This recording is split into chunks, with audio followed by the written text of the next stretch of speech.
Assalomu alaykum. Hozir mana devilgal olmanavini olib turibmiz.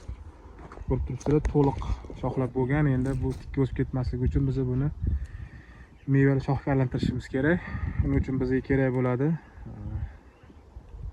tishkolarga zubочистка deymiz. Buni kurs qilish tartibini ko'rsataman sizlarga. Demak, daraxt oldiga kelasizlar. Endi bu bahotirog'ini tanlagan yaxshiroq.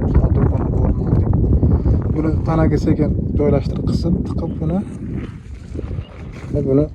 ahkam o'ziga yana joylashtiramiz. Bunday usullanadi.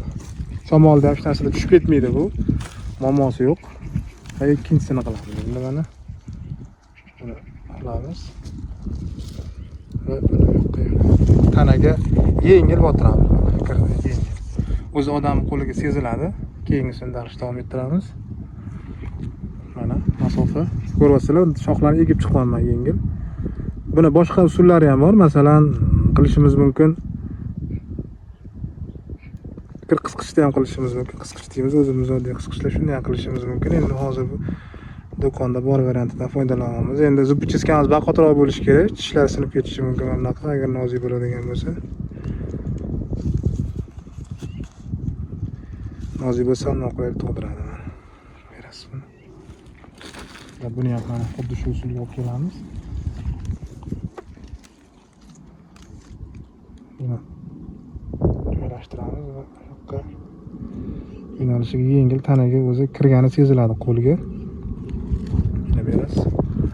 Xuddi shu usulda mana qo'limizdan kelganicha kamida 5 ta shoxga tiqib chiqishimiz kerak. Xuddi shunaqa joylashtirib.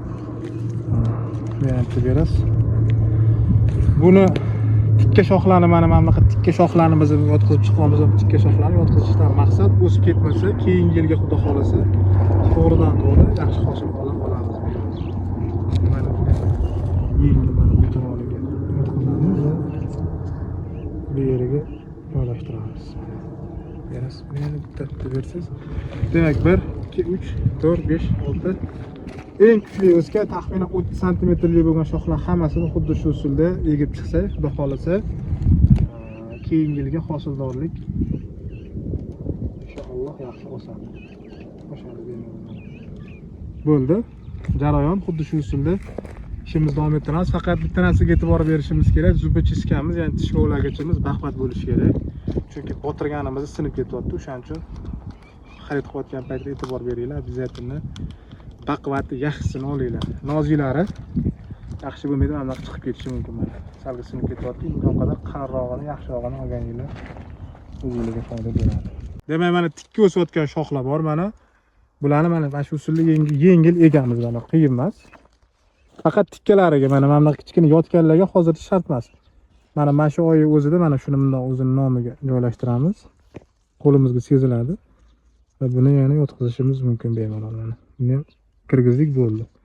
Qulab ketish, sinib ketish degan holatlar, tushib ketish degan holatlar bo'lishi mumkin, muammo emas bu. Yengil bitta aylanib yurib, ishdan keyin tugagandan keyin ko'rib chiqishimiz mumkin. Mana tikka holati buni yotqizamiz mana. Taxminan 80-90 gradus atrofida yotyapti. Balki kamroqdir. Bering. Mana tikkani faqat yotqizib chiqamiz bo'ldi yengil. Agar yotqizmaydigan bo'lsa, tikka o'sib ketib qoladi, liderga raqobatchi bo'lib ketadi. Mana buni ham usulda mana. Bo'ldi. Mana endi bitta qoldi. Buni ham olamiz. Mana bitta bor, buni ham olasan. Bo'lmi? Mana tikka bo'ldi bering. Sal ishi maydaroq, lekin umumiy hisobda agar bitta daraxt o'ziga 1.5 ming xarajat qilsa, ertaga u 10 barobar bo'lib, kerak bo'lsa 20 barobar bo'lib qaytadi bemalol. Keyingi yilda o'z natija bilinadi. Mana shu holatda agar sizlarni ham daraxtinglar 1 litrli usulda tarbiya qilinayotgan bo'lsa, xuddi mana shu usulda egib qo'yadigan bo'lsanglar, xudo xolasa, shu qismlaridan meva berib, nasib qilsa keyingi yil shu daraxt o'zidan 3 kilogacha hosil olishimiz mumkin bemalol. 1 gektarda agar 1000 ta daraxtingiz bo'ladigan bo'lsa, demak 3 tonna hosilingiz bor.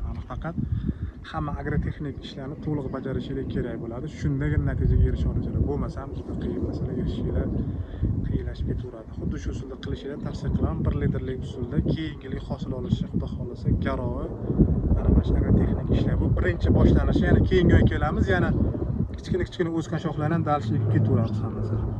Bizlar o'zimizni bu tikkan qilishimiz mumkin bo'lgan o'zimiz alohida agrotexnikamiz bor, o'shani qilamiz. Demak, e'tibor berishingiz kerak bo'lgan joyini aytib ketaman. Mana asosiy markaziy litr yakkalangan shu qoladi. Bu yerda ham mana bu yerda ham hozir qoldirib ketishyapti mana. Qoladi, yoniga undan pastiga litr shoxchalar egiladi.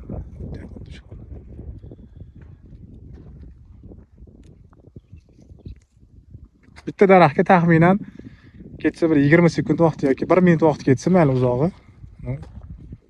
Natija xudo xolasa ana yaxshi bo'ladi. Mayda ishga o'xshab ko'rinadi, lekin mayda ish emas bu. Mana